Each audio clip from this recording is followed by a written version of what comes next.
الله الرحمن الرحیم. سلامونه مې ومنئ ملګرو. نن در سره د فیمینیزم په اړه یو آزاد نظم شریکوم. نامه یې ده سړي خو د سړو په شان وي. ښځه د نوره د سړي په نامه نه یادېږي. نوره د دا د دایرې نه بهر ژوند نه کوي. دغه د رای ورکولو حق یې څومره ښه دی. په سیاست کې یې هم ګوره نزاکت راوستی.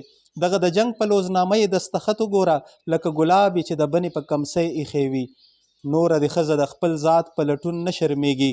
دا د پخلي او ګلدوزۍ کتاب هم بد نه دی، خو بغیر د طب او کیمیا به لټون څنګه وشي؟ ښځه د نوره د سړي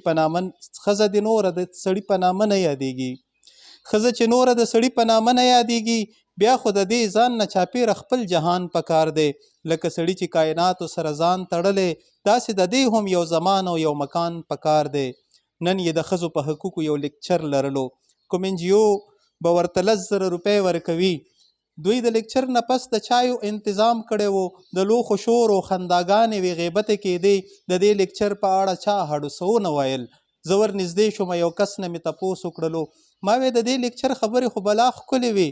هغه ناڅاپه په خندا شو، وې سعوده ګله دا خو سړي دي، نو سړي خو د سړو په شان وي. ګل به د ګل غوندې، ازغي به د ازغو په شان وي.